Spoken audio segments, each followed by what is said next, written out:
All right, so we're going to talk about the teenage brain.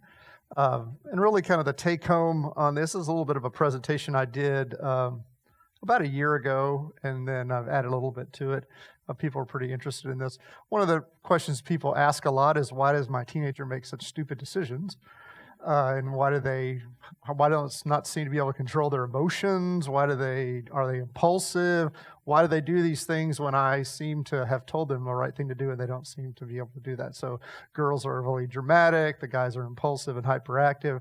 Why is that like that? Why can't they just be like the little adult that I want them to be? And then I think the other question that I get a lot is, how can I prepare my teenager as they go into young adulthood to not have the mental health problems, or prepare them to potentially kind of keep off mental health problems that we're seeing so prevalent in society today, like depression and anxiety and things like that. So we'll talk about that tonight, because they really go hand in hand when we're talking about the brains of developing individuals. And I think that's the thing that we have to begin with, and that is we've for long have had this idea that children, and particularly adolescents, but even children, are little adults, which is that's not true at all. They're not. They're not little adults. I mean, we like to hold out outliers, kind of these precocious kids that, the 10-year-old that graduates from Rice and then goes to MIT to get a PhD. Why can't you be like that? Kind of a thing. Those children are not normal. That's not a normal child. That child is just as abnormal as a child that would have a mental illness at that same age. They're just as abnormal. They're just on the other side. So children are not little adults, and adolescents are not little adults. They don't have the insight that we have. They don't have the experience we have. And the primary thing that we're going to talk about tonight is they are in a tremendous developmental period. Our brains are incredibly underdeveloped at birth. We have to learn an enormous amount. We have a whole lot of neural growth that has to occur, and pruning back of that, and so you're going to see some of that as I show you some images in relationship to that. So they're going through an enormous amount of development, and in the context of that, they're not able to control their behavior the same way. They're not able to regulate their emotions the same way. But we put expectations on them as if they are able to do that. It's not to say we're not supposed to put expectations on them, but we have to understand what those expectations should be. So really, if we look at a maturing brain, this is a kind of a composite of 5-year-old brain, and you can see on the graph here, or on the legend, the more red, orange, that's the less mature, all the way to the purple will be more mature. And as we age, you can see from 5 years old up to the 20-year-old brain here, there's a lot of maturing that occurs in the cortex, but it's this area up in the frontal region here, the prefrontal cortex, which is the last to mature. Okay. In fact, what research is showing us now is that you're not really you're maybe 25, 28 years old before your prefrontal cortex is fully matured, fully myelinated, which means there's little coverings that go onto the neurons so that it's fully mature. So imagine that for a minute. Not till you're like 26 years old is the front of your brain fully mature. Okay. So imagine what it is when you're 14. Okay, so why this is so important is the prefrontal cortex. This is where you have your executive functions. This is all of those things that we want our teenager to be able to do: make the good decisions, modulate your emotions, plan ahead, those types of things. That's where it all happens. Okay, that's what makes us very, very different than, say, a lower animal that doesn't really do those types of things. So if we look at prefrontal cortex, sound decision-making, empathy, considering the consequences of our actions, regulating emotions, self-awareness, morality, making decisions right and wrong. These are all the kind of things that we struggle with trying to teach our teenagers to know how to do. So part of the issue here is we're trying to train them on what to do, but their brain is not fully matured or even developed in a way that allows them to fully be able to do that. Now, the other thing we have to remember is, as I'm talking, I'm kind of talking about kind of a representative schematic adolescent. When you're a child, the range of normality is like this wide, okay? And as you get older, it does get smaller. But when you're 14 years old, the range of normality is like this, okay? Now, we don't like to think like that, and our school systems don't think that way. And we don't think that way. We want normality to be about that big, okay? And so any variation outside of that, and then we need to take you and have you assess. We need to take you and do whatever. And so as we go through a lot of these expectations that we have and the sense of normality causes stress on these children. And so that's something I'll bring up time and time again. So one of the examples I give a lot of times is this. Next week is my birthday. I'll be 53 years old, okay? When I went to kindergarten, okay, so I'm not that old. I guess I'm old, but I'm not that old, okay? When I went to kindergarten, my parents' friends wondered why they sent me to kindergarten, because it was optional. Do you remember those days? It's like, why are you sending him to kindergarten? Was something wrong with him? Well, okay, so I got sent to kindergarten, okay? And when I was in kindergarten, I learned colors, and we played a lot, and some shapes. No expectation of being able to read. Zero. Now, what's the expectation now when a child comes out of kindergarten? They're reading. I don't mean just that they're just starting to read. They're reading. And if they can't read, what do? You hold them back, or you have them assessed to determine if they have a reading Now, what changed? Did I change? Did the kid change? Did the expectation? Do you see what I'm saying? The expectation has changed dramatically over time. And yet, this didn't change. I'll tell you that right now. In fact, I don't have it here, I'm not going to show it tonight, but some of the newer developmental literature in relationship to neural development shows that the age at which we teach geometry, children are not capable of doing geometry at that age. That their brain is not capable, the average child is not able to do geometry at the age that we're teaching them geometry. So now, this is the other thing that I'll say before I jump into all this. As far as educational present stuff goes, this is virtually never looked at in the context of that, ever. Neuroscience and educational pedagogy, things like that, they just don't ever really go together. There's a little bit, but not much. All right, so we've got this prefrontal cortex here that's doing all these kind of what we think of as kind of higher adult types of things, controlling. I like to think of it's kind of like your brake, okay? So there's I'm going to show you some kind of lower areas of the brain that are kind of driving things like anger and fear and kind of those driving kind of forces. And then this is your brake that says, okay, just take a break. Just stop for a second. Think about what you're going to do. What's the most appropriate thing? What will be the most appropriate response? Okay, well, you've had this before. This isn't the end of the world. Yes, no, just because she didn't say hi to you in the hall doesn't mean that everyone hates you. Do you see what I'm saying? So there's catastrophizing, these extreme emotions. Well, that's what this does. Well, so take a brain where this isn't fully aware or fully functioning, and what do you get? You get all those things. You get dramatic kind of swings in motions. You get impulsive behavior. You get questionable right and wrong decisions, inability to plan for the future. Well, why didn't you you knew you were supposed to do this for Thursday, right? Why didn't you do it? Well, I don't know. I never really got to it. And then what do? We immediately think, oh, well, he's lazy, or he's disobedient.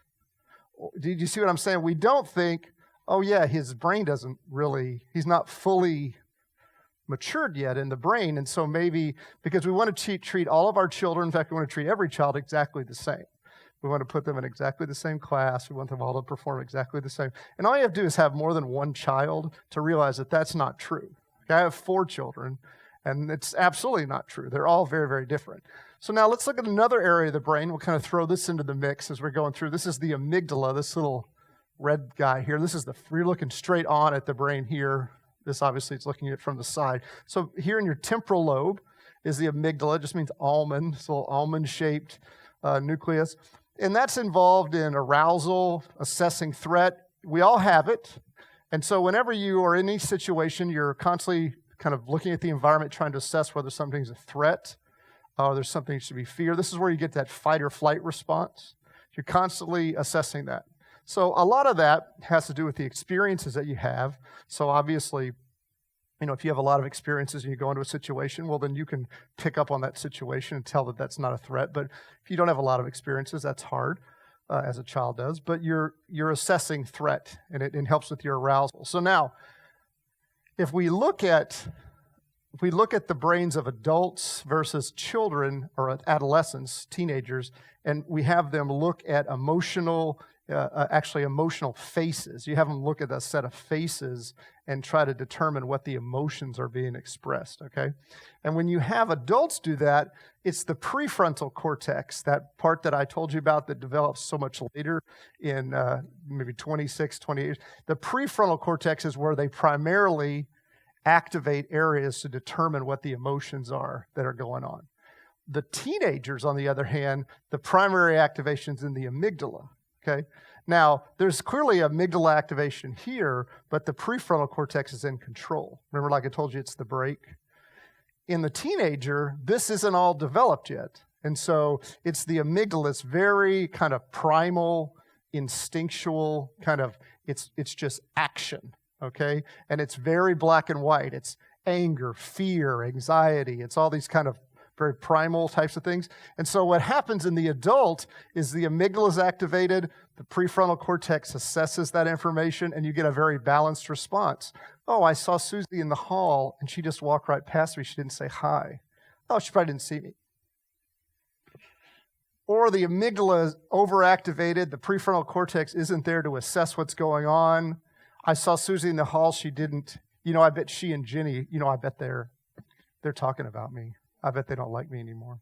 And then you get on the social media and you start the whole drama begins and you catastrophize the situation because it was fear, anger, all of this there's no prefrontal cortex that's able to effectively. So what you need to understand in your teenager, I have a 17-year-old right now and one that's about to be 13, but I also have 2 adult children, a 23 and a 20. So I went through that the 20-year-old, he's still got the brain of a 10-year-old, but not intellectually, just everything else. But and then remember, there's a big range, right? But you have to understand that, this is what you're dealing with.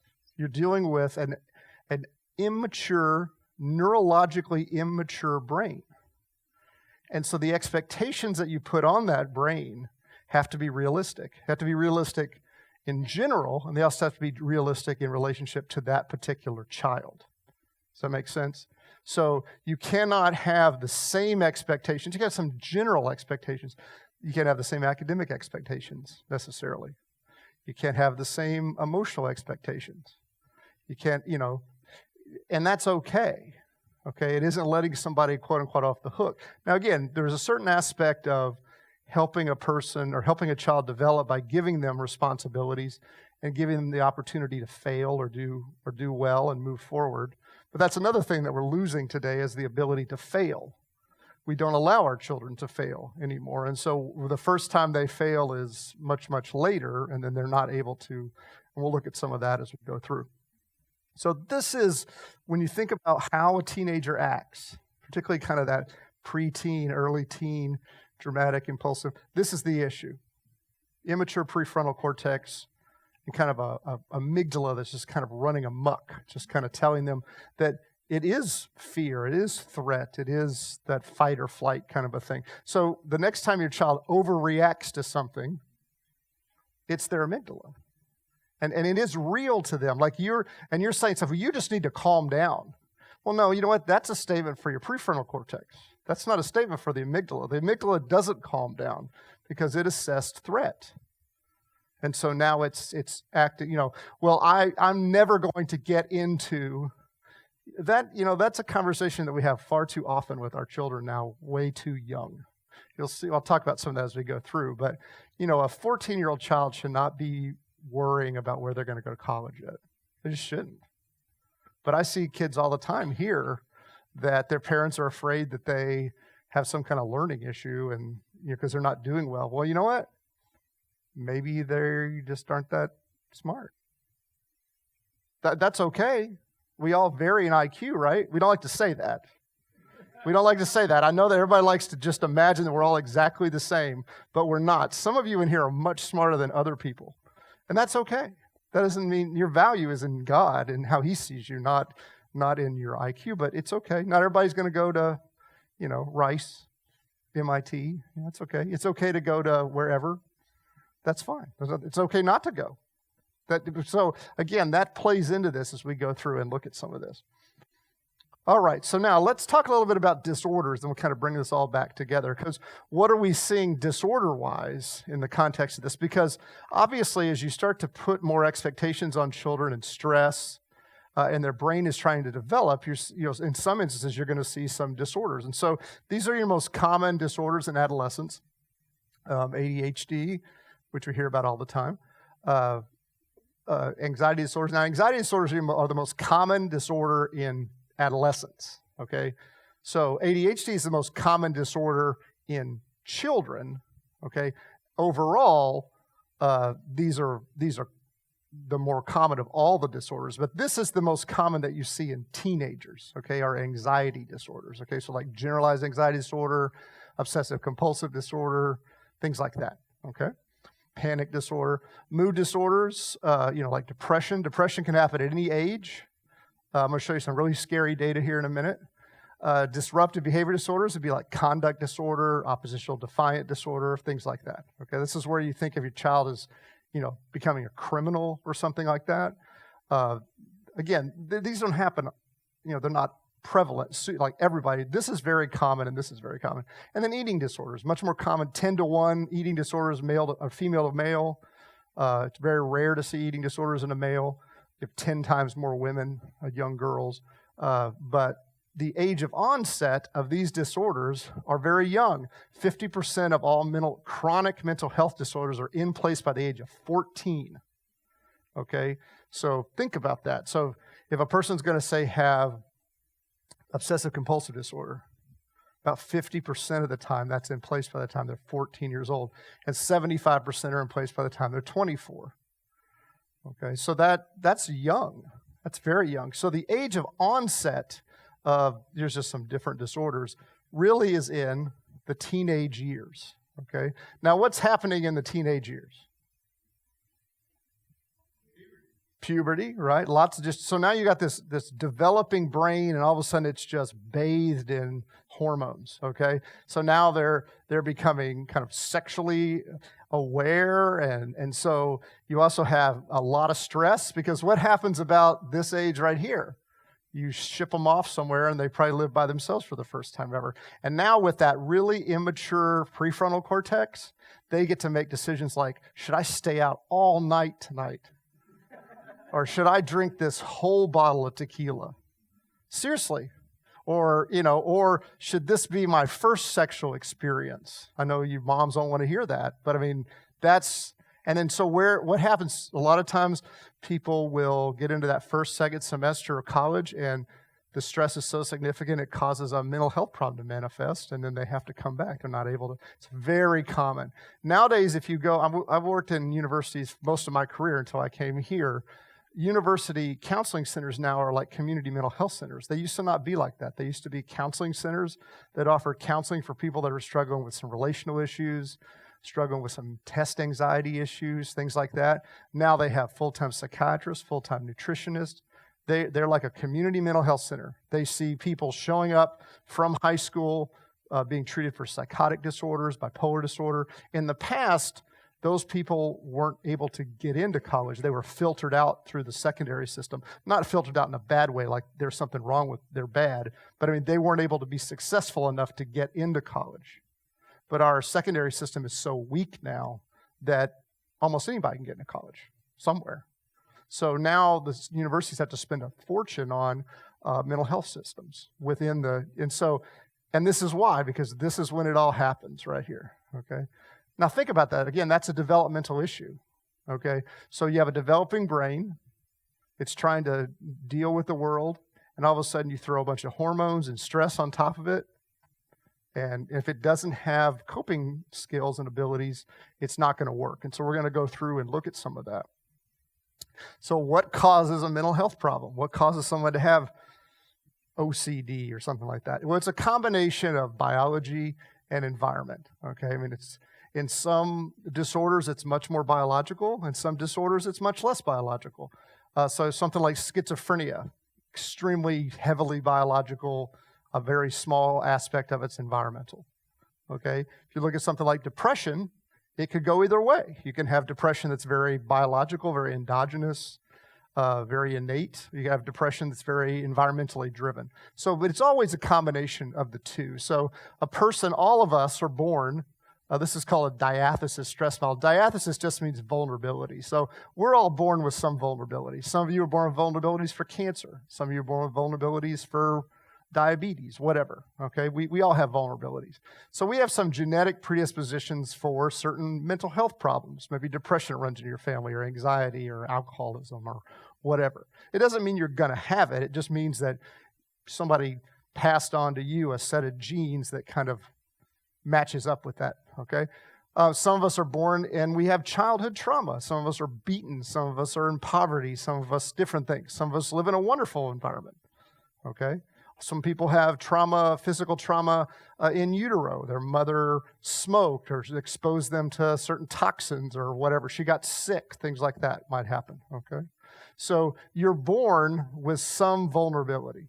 It's a combination of various things that are biological, and it has nothing to do with you. You have no one said, here you go, pick this, you just are born with that. And then you're put into the environment and you grow up, and if you have let's say you have just an average load and you're put into a vulnerability, you're put into a minimally stressful circumstance, and you have a real low probability of having a mental health problem later in life. Remember 14 and 24, that's where it's going to hit. Well, if you have an average load maybe, and then you're in a stressful environment, you have a higher probability of a mental health problem. So stress plays a huge role here in the manifestation of this. And part of the issue here is for these teens, remember, because it's 14 and 24, those are your big numbers, okay? It's because they're not able to deal with the stress effectively, so it's destroying them. Okay, I'm going to show you some data to show you what we're doing to our teens. So you might say, well, I thought he was going to talk about how to navigate their brain. Well, what I'm telling you is their brain is developing and it's immature. That's why they act the way they do. But if we dump more and more stress on top of them, we're giving them more and more mental health problems. And that's what you see every day. I see that here. Okay, and that's what all the data shows us. So if we ask teenagers, there's any number of studies that are done every year. This is just an average one that I came across. 61% say that they're dealing with stress and anxiety, and it's impacting their lives every day. 61%. That's a lot, okay? But that's not just, are you worried? It's impacting my life. And then 11% of those say that they use alcohol or drugs to try to deal with that stress, okay? I think that's probably a higher number, but that's what was reported, okay? So every study that's done shows that a vast majority of teens are reporting that they're overwhelmed by stress, that it's affecting them, okay? When you ask the teens, or in this instance, they ask the parents what their teens were worried about, but if there's any number of ones done with teens, they're always the same. Homework is always number one, which is kind of scary, a little bit, okay? Homework is always number one. Here's conflict with parents, friends, getting into good college, poor body image. I mean, these are what you would expect, right? These are the things they worry about. So look at that for a minute and think about it. Are your teens worrying about that? Now, certainly we all worry about things. It's not so much having something happen that causes you some stress. It's how do you deal with the stress? How long does the stress last? Are you able to cope effectively? So if your 14-year-old daughter is worrying about her body image, or that her grades aren't good enough to get into a good college, are you helping her manage that stress effectively, or are you contributing to it? Did you ever say, well, you're never going to get into UT with C's? Okay, so don't raise your hand if you did ever say that, okay? But I see that a lot. You know what? Hey, look, I went to school way longer than most people did, okay? I got lots of degrees, and I love education, okay? But the things I've heard parents say to their kids, or the obsessive focus on getting into a particular school, beginning when you had to get into a particular elementary school to be able to get into, it's killing them. I mean, it literally is killing them. And really, when it's all said and done, it doesn't matter. It really doesn't matter. And the study that came out about 2 years ago on valedictorians? Do you know valedictorians and salutatorians do not succeed at any greater level than the average student in the class that they were the valedictorian in? Think about that. That was a huge study that was done. Huge study. They were followed up, 20, 30 years later. They do not succeed at any greater level than the average student in the class that they were the top one in. When it's all, it'd be better just to not have a mental health problem than to have somebody pouring all that stress on top of you. So now, this is where the data gets really scary, okay? They've been following teens and college-age students. When this says college students, it's like 17, 18-year-olds. Since the 30s, they give out MMPIs. It's just a personality measure. Here's depression. Here's hypomania. This is like emotional stability, okay? The anxiety and depression scores of older adolescents today are the same as the anxiety and depression scores of prisoners in the 40s and 50s, okay? The anxiety and depression scores that you find from older teenagers today are the same of what you found, the same levels that you found in prisoners in the 40s and 50s. Okay, so that's not a good thing. So again, you got a developing brain, and it's trying to develop. So you're hoping that you're feeding it well. You're hoping that it's getting enough exercise, it's got enough blood flow, and then you're going to pour all these sex hormones on top of it. In a minute, I'm going to show you what's getting poured on top of it with all that stress, and it's all neurotoxic. It actually causes the neurons to die. Okay, so that's what we're seeing. And so, this increase here is really disturbing. This is emotional stability, irritability. This is what we're seeing in our average teen. Okay. Now, the only reason that would be happening is because of the change in expectations. There's no other reason that they're not changing, but the expectations that we have for them. Now, you certainly could say, okay, social media, things like that. Well, social media, that started like right here, okay? I was an assistant professor at the University of New Orleans before there was email. Okay, so we're talking a really short period of time that stuff's even existed. There was no internet, if you can even remember. I actually had a job as a professor. There was no internet. It's hard to imagine how we actually functioned, right? So, but that's all here, okay? So or maybe if you want to go really crazy, maybe back to there. That was coming up a long time ago. Even back to what we thought of as, what a lot of people like to go, we need to go back to the golden age, back in here somewhere. Well, at least from a hypomanic or depression or anxiety perspective, it would have been better. But they're just, and I have to say, the number one reason that I see more and more is academic expectations. It's just unbelievable what the academic expectations are putting on kids. Oh, the dots are the average for that year. Yeah, so it's just kind of going. The line is just the trend. All right, so now what happens when you are chronically stressed out? Everybody gets stressed out. That's just a God-given process, okay? You get stressed out. Why do you have a fight or flight response? A lot of times I'll say this. If I walked over here and I opened up this door and a tiger walked in, we would all have a fight or flight response. We'd all have a stress response. That's why you have one, okay? Your body would be saying, okay, well, we got a problem and we need to do something. We need to either get away from the tiger or we need to fight the tiger, okay? Or you need to freeze. Fight, or freeze. Like what does a deer do? A deer freezes, right? Deer's not going to fight the tiger. It's going to be very, very still and hope that the tiger doesn't see it, okay? So that's the response there. Now, what happens when you're chronically stressed and it just never goes away? It's just constantly going on and on. Well, that's, in essence, PTSD, in a sense, because that's what happens to a person with PTSD. Their body goes into a extreme state of, they're trapped in this traumatic event, and their body physiologically is going through that stress response constantly. So most of the stress work that's done, chronic stress work, is done with people that have post-traumatic stress because they're just pumping out cortisol out of their adrenal glands, and norepinephrine, and it's just eating their brain away, okay? So this is a pyramidal cell in your prefrontal cortex, and this is a nice healthy one here. You can see it has a nice thin stalk there. You can see all the little dendritic branches.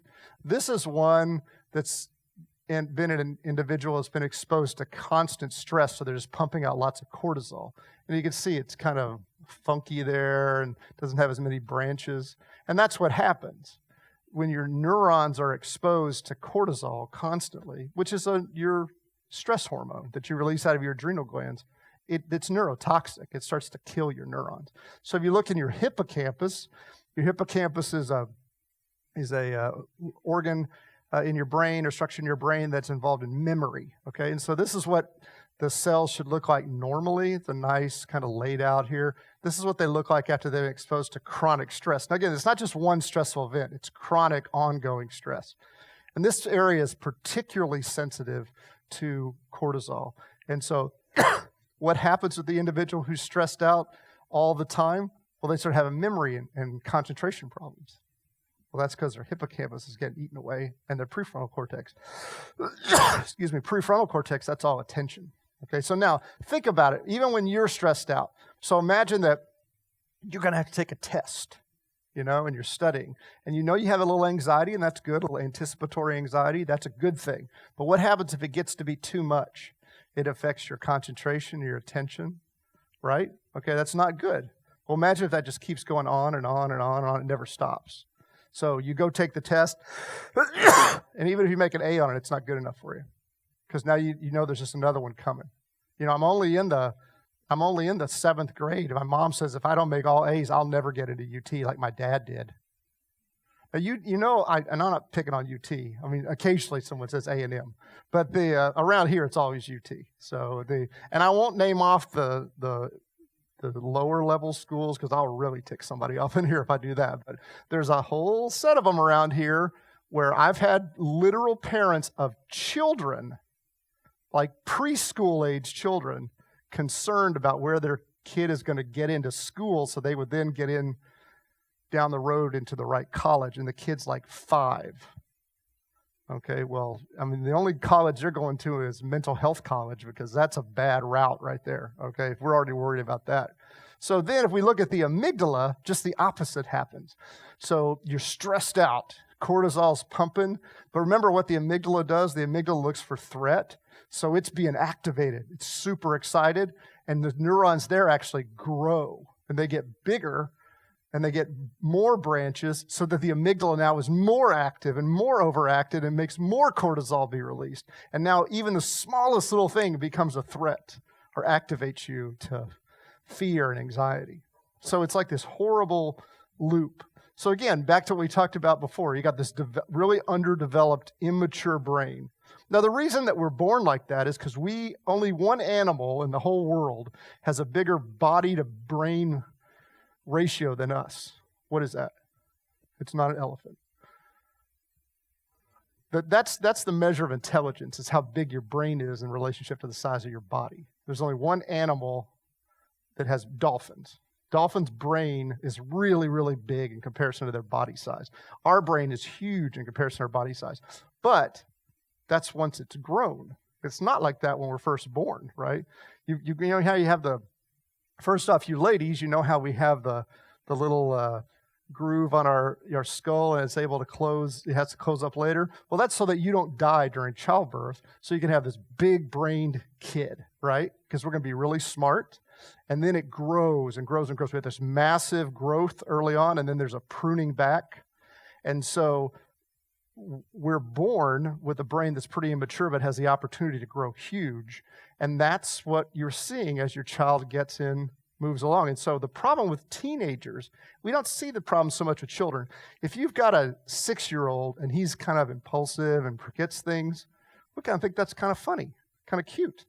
He's so absent-minded, just like his dad, that kind of thing, right?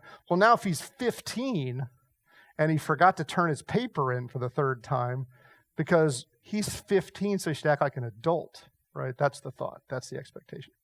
But remember, this is normal for He may be here, he may be here, he may be in the middle. You've got to kind of figure out where he is.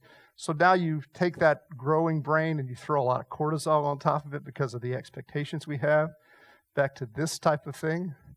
And it's no wonder that, just last week I was reading the story of an 8-year-old child who committed suicide. And I see those all the time now. There was a time when it's always happened. There was a time that was virtually unheard of. It happens more and more regularly now. It's really disturbing. So huge uptick in suicides in 18 to 25-year-olds, right in the range of onset. But that's what over the last 3 years, it's a scary uptick. And nobody quite exactly sure why that is. So what's happening is we are, with these developing brains, we are causing a lot of anxiety because of really kind of unrealistic expectations. But also, I have to say, the social media isn't helping anything, okay? Because social media gives everyone a platform to say whatever they want with no filter and really no consequence. Because you could say it relatively anonymously. Okay, you would never, half the things that you would say on there, you would never say to someone's face. And even set it up a lot of times so you can say it anonymously. It also builds a false sense of intimacy. Our children, our adolescents have lost their ability to maintain a normal relationship. They believe they're closer to people than they really are. And they think they have relationships that they don't really have. Because if you were to tell me your name and I knew that you had social media, by tomorrow I can know all kinds of stuff about you. That in the past, I would only know about you if we were friends. And now that is what it is to be a friend. And there's all kind of stuff, research going on in the context of social interaction, be able to carry on a conversation and stuff. But, what I'm talking about is just kind of misunderstanding of what those relationships are. And then if you have, again, the immature brain, you throw some stress on top of that, how easy is it to misread a social media post? How easy is it to misread a text when you don't have the emotional cues that are really supposed to be there? So what's happening is we're seeing really high levels of anxiety in our in our adolescence, and then what that is leading to is in early adulthood. It's a mixture then of anxiety and depression, because this is the result of high cortisol levels, which are leading to neurotransmitter changes, and then ultimately full-blown depression as adults. And there's just no doubt that's what we're seeing. We're seeing it up here, we're seeing it everywhere, okay? Depression is now the leading cause of disability in the world. They didn't think that was going to happen until 2030, but it happened last year, okay? That's in the world, okay? So it's unbelievable. Suicide's the 10th leading cause of death. This is real serious stuff, and we're just developing another multiple generations of this right after, or even worse so than the ones that had come before. So this is what's happening, and we're seeing it, quite a bit. Now, what can you do to keep this from happening? And there's a lot you can do. This isn't some kind of, oh, my kids are done, that's it, society's going to destroy them. You're still their parents, okay? And so you have an opportunity to raise them and affect them. One of the things that I see that is not happening is we're simply not teaching children how to be resilient. They don't know how to handle anything, okay? And so we're protecting them because we believe that's what we should do, because the world's this harsh place and we want to help them and protect them, which is great.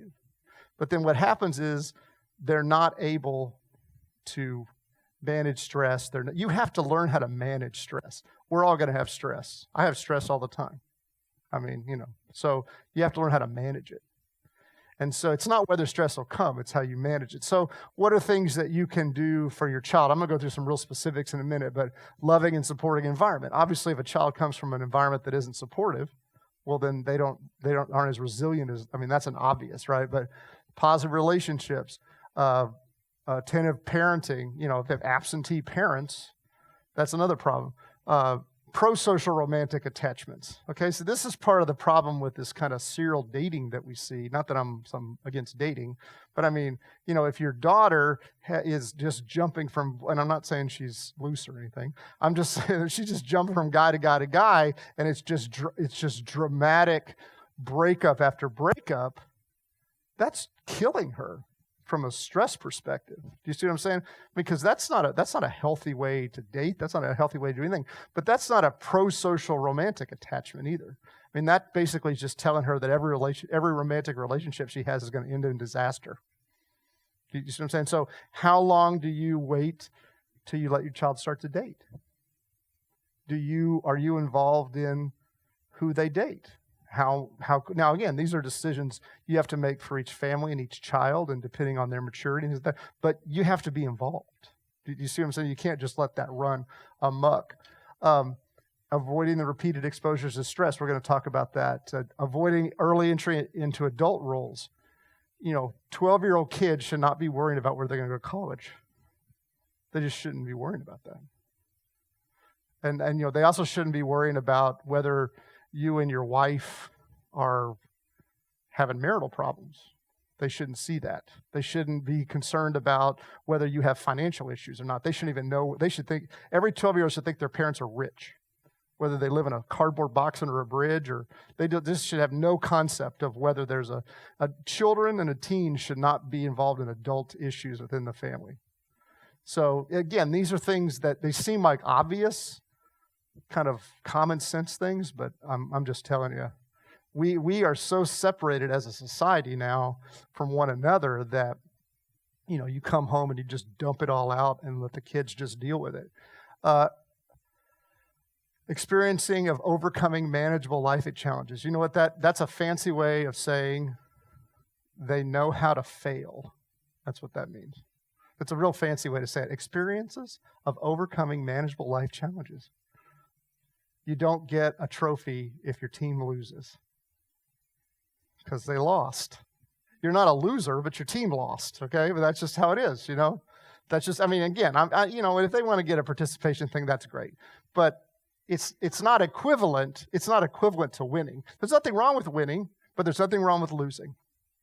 Where is the value? Is the value in the winning, or do they have value? We're a faith-based organization. We suggest that their value is in how God sees them. That's where their value is. That never changes, whether they win the Super Bowl or they get screwed by like the Saints did in that game. So the thing is that that's a consistent, unchanging thing. Not when your grades are good, my dad loves me. When my grades are bad, my dad doesn't love me. Excuse me. Foster care adoption thing. Anyway, and then over here you see a resilient adult. You see the things that they're optimistic. We're going to talk about coping strategies here in a minute. They're planful and motivated. They have secure attachments. They know how to have a relationship. They know if a relationship ends, how to move on to another.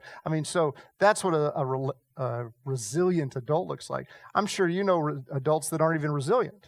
They're a mess. Well, they're a mess because they never learned how to be resilient. You have to learn how to be resilient. You're not born with that ability to be resilient. So now, how do we do this for our kids? So we have to teach our kids coping strategies, okay? Whether you teach them coping strategies or not, they're going to pick up coping strategies. If you don't teach them positive coping strategies, they will pick up negative coping strategies, which we're going to talk about here in a minute.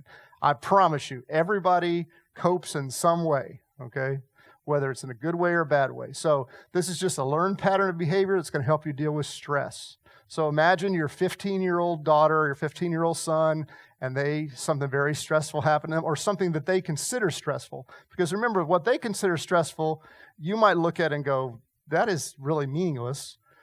But in their immature brain, with their immature emotions, it is a big deal to them. So they have to learn how to be able to, oh, it's okay, honey, there's lots of fish in the sea.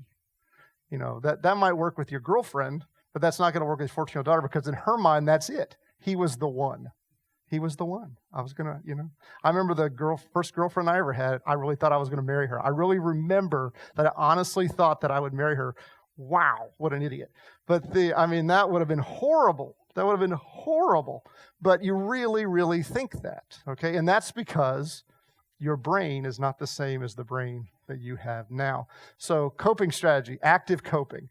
You confront the challenge and then you actively do something to change the situation that makes it unlikely for that to be a problem again. Okay, that's what active coping is. Active coping is always the best. Okay, and we're going to talk about some examples in a minute. So you do something that changes the situation or changes the way you perceive the situation or think of the situation that makes it less likely this will happen again. And then there's also passive coping. It kind of distracts you or it makes you feel better for a short period of time, but ultimately, whatever the stressor was will still be there when that, so maybe an example of passive coping, we're going to talk about some in a minute, but say you go get a massage. Okay, maybe you're all stressed out and you go, and there's nothing wrong with that. But the fact is that once you're relaxed from the massage, when you go back to work the next day, if it was work issues that were making you stressed out, you'll probably get stressed out again. But there's nothing wrong with passive coping. You just have to understand what how long the effect is. So there's active and passive. Active is always better, but both active and passive can be helpful. And then there's positive coping and negative coping, okay? You only want to be involved in positive coping, okay? So positive coping, it's diminishes stress, it's balanced, it enhances one's life, so planning and structure, okay? So maybe things have gotten kind of chaotic, you got a bunch of stuff going on at work, you're all stressed out, so you sit down and you make a list, a prioritized list of everything you're going to tackle and the order you're going to tackle it in, okay? That seems very simple, right? That is a fantastic coping strategy, as opposed to you sitting there going, oh my gosh, I'm never going to be able to get all this done. I can't possibly get this all done, and you never get anything done. Now, your child, that's their initial thought. That's your 14-year-old's initial thought. I will never get all this done. And what do you often say to them? Well, why don't we sit down, and why don't we make a list, and why don't we figure out, when's the first one due? I've said this to my 12-year-old 100 times. When is the first one? You got these 5 things you got to do. When's the first one due that you have to get done? Well, one's due Thursday. Okay, which one is that? It's language. Okay, language. Okay, what's the second one? Okay, well, and then we make a list, how much time we need for each one, and then we're going to follow that. What have I done? I've taught him a coping strategy. What was his coping strategy? Chaos, and then how much would have gotten done? 0. Because he's overwhelmed, right? Well, now, is he going to just one day kind of by osmosis from the universe pick up that way of doing that? I would hope so, but he doesn't. That won't happen. You have to teach them that. So, getting support from others, relaxation techniques, like breathing, things like that. There's lots of positive coping, and you teach them positive coping, okay? Negative coping. You don't have to teach people negative coping. They find it all on their own, okay? And so, venting, anger, and aggression, okay? Have your kid ever gotten stressed out and blown up at you? Well, you know what? After they blew up, they felt better because they got it out, but it caused a rift with you.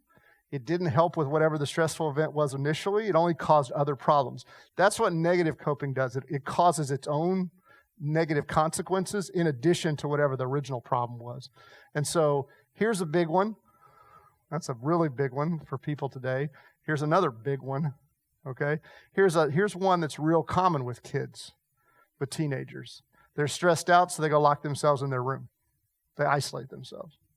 And they just stay in their room, and they have their headphones in, and they just listen to music, and they just kind of mindlessly go through their social feed.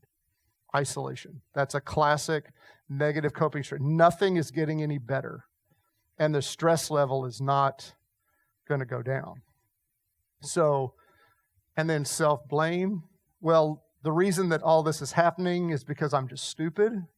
I'm not smart enough. My mom used to tell me when I was 14 that if I didn't make good grades, I'd never get into UT, and she was right. Look, I'm just not smart. So, and you know what? I went to Baylor, so UT doesn't even matter anyway. So, but the thing is that, so what? You go to UT, you don't go to UT. You know what I'm saying? I mean, that's the thing. I'm not saying that you shouldn't have goals. That's not what I'm saying. What I'm saying is you should have goals for the appropriate time of your maturation. A 14-year-old child should not be worrying about college. They should just be worrying about what they're doing right then and there. And they should also be 14. They should be having fun. And so Positive coping, negative coping. So you want it to be active if possible, and you want it to be positive. So you have to teach your child these different types of things. So for instance, very simple, your child's stressed out. There's nothing wrong with saying, hey, you know what? Why don't we take a walk around the block and let's just kind of de-stress, relax. Let's just talk about what's going to happen this weekend. And then when we come back, we'll sit down and we'll try to get back onto this math. Again, you're teaching them a coping. Now that's a passive that's a passive coping strategy. There's nothing wrong with that. They need to know some of those as well. Those are kind of a quick type of thing. Take a break. Just keep diving into the stress.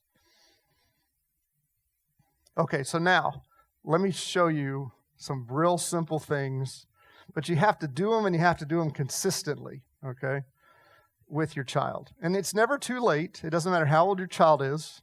It's never too late. You might even do them with yourself. Daily structure and routine, okay? Children and adolescents thrive on routine. Now, they may act like they don't, but the fact is they do, okay?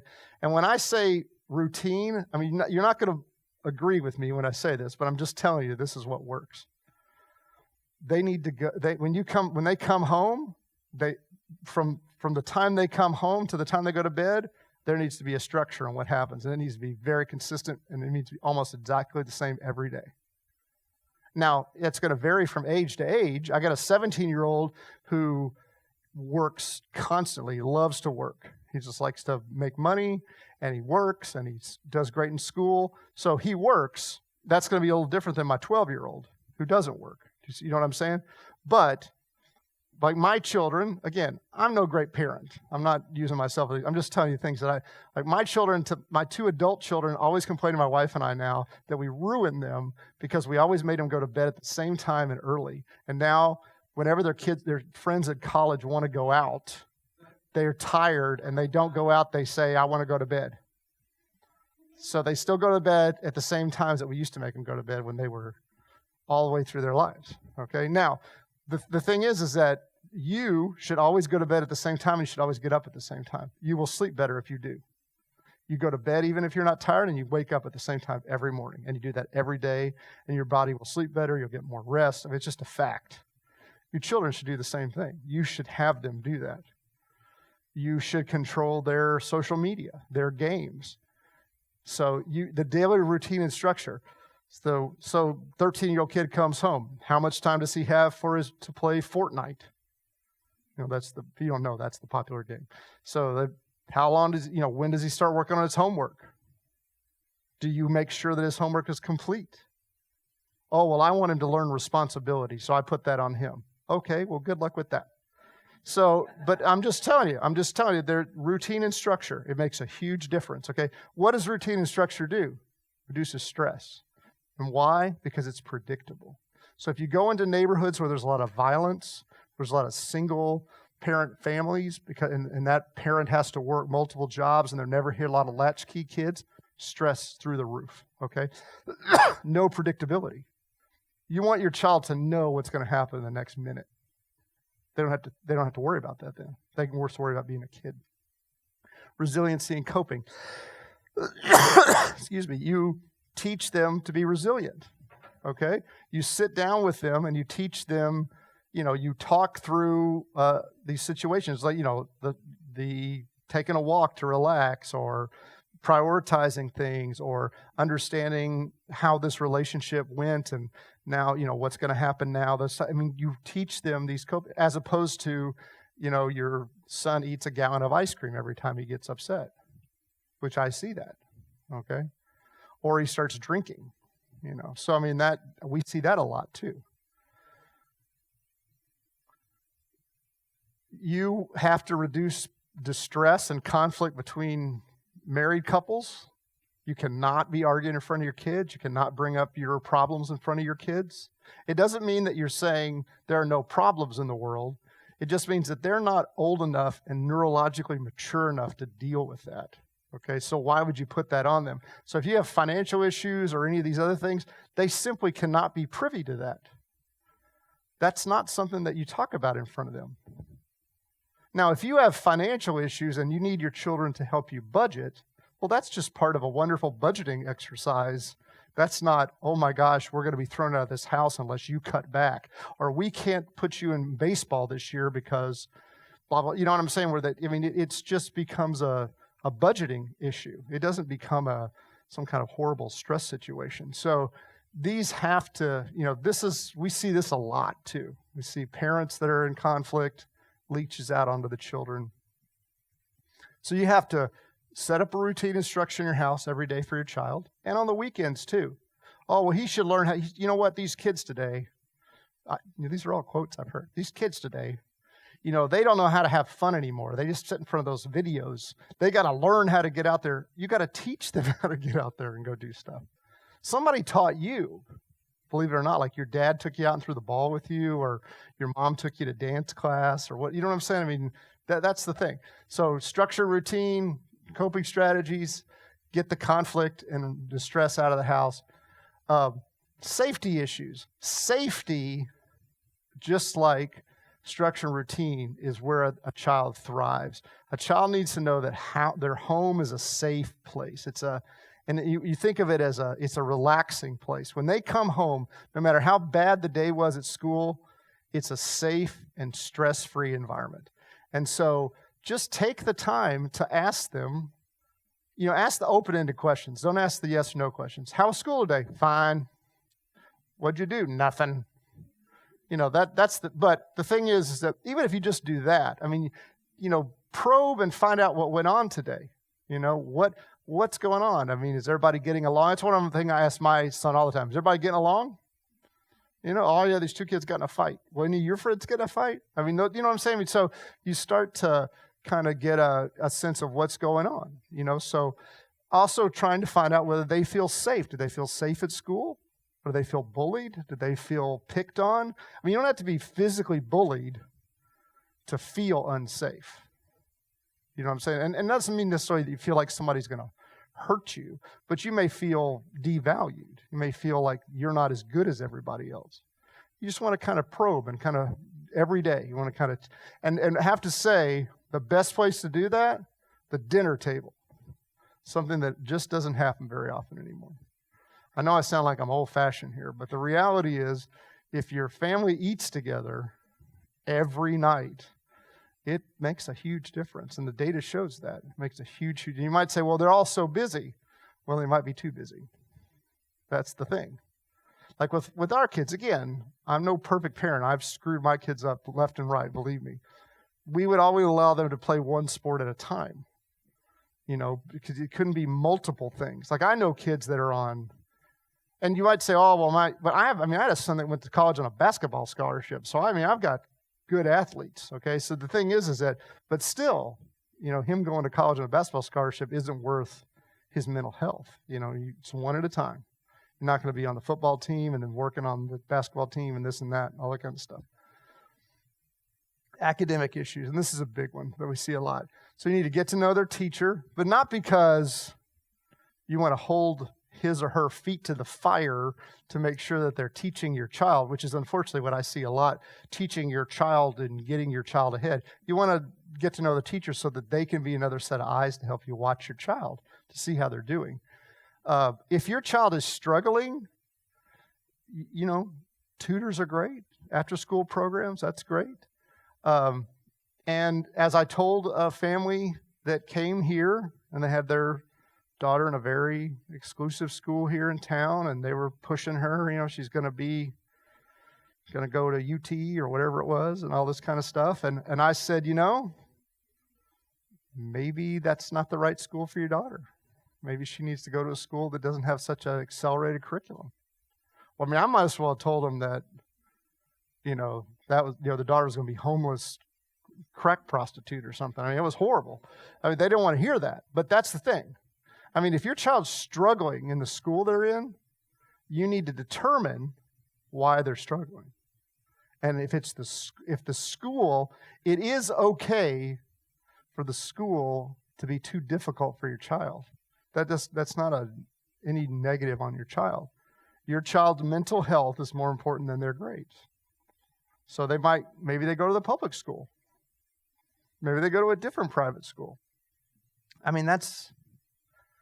Again, remember the stress. The stress. It's not to say we don't have stress. So what I'm saying to you is this: look at your child and say, how often is my child stressed out? And what is it that's stressing out my child? What can I do to minimize that stress? And are there things that are going on that just don't ever seem to go away? Like they're always worried about their grades. But if they're always worried about their grades, that's a bad thing. They should be worried about their grades, when tests come up and things like that. But they're always worried. They're so obsessed with their grades. Obsessive kind of behavior is always a bad sign. Develop their spiritual life. Does your child have a spiritual life? Are you taking them to church? Do they have a relationship with God? That's not just me saying that because I'm a believer. That's me saying that because I could fill this room up with data that shows that people that are actively involved with a spiritual life are physically more healthy and mentally more healthy, have lower stress, and better relationships. It's unbelievable, okay? The data is unbelievable. And it's mostly in the social psychology literature. But if you think about it for a minute, if you are connected to a transcendence that you feel cares for you, and cares for you simply because you are cared for by this person, or this being. It's not that because of anything you did, it just is, okay? And you believe that there's a transcendence that's in charge of what's going on and is influencing that for the better, your stress levels drop right off because you're not in control anymore. Stress is all about control. You're not in control anymore. So you know that there's at least some parts you can give up. And that's probably what happens. That's probably, it makes it sound kind of bland and kind of loses the spiritual kind of fun part of it. But the thing is that that's really probably the reality. And so you're just healthier. You're just healthier. So develop your teen's spiritual life. And that can look a lot of different ways. It depends on what your faith is or where you go to, where you worship, or, it doesn't have to be that they force them into some youth group that they hate, that don't cause more stress, get on the bus and go to the camp. So you want to make sure it's something they enjoy, but do it with them. Okay. You do it with them. Again, part of this is a process of helping them kind of understand what they can and can't do. The more you're involved with them and the more you're discussing these things with them, the better sense you'll get of how kind of mature that brain is, what they can do and can't do. You already know the difference between males and females. If you got a 14-year-old girl and a 14-year-old boy, the 14-year-old girl is so much more mature than this nut job that's bouncing off the walls and that, and girls do mature more quickly, okay? So, but even two 14-year-old boys can be dramatically different from one another, and you have to treat them that way. You have to make sure that you're not putting an unrealistic expectation on them. So, all right, so last thing is, here at the Hope and Healing Center, one of the things that we do that's different is we do a lot of research here as well as offer mental health services.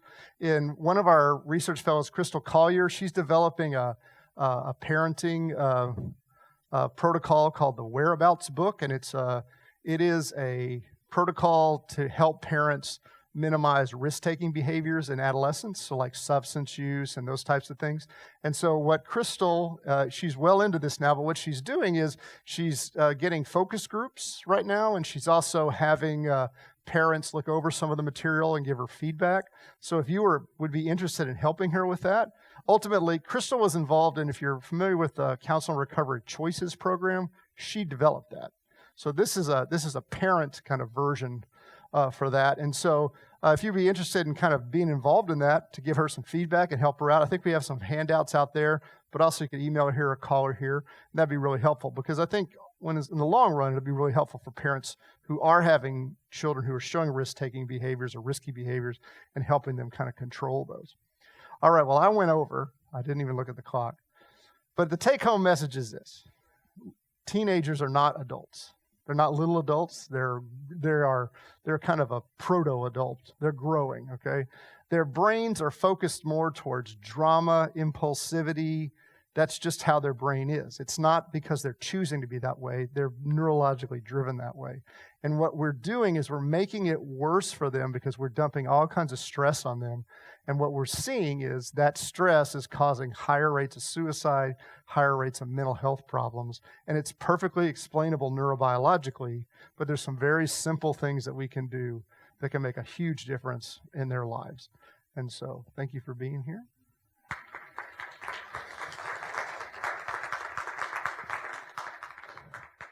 I'll hang around if you have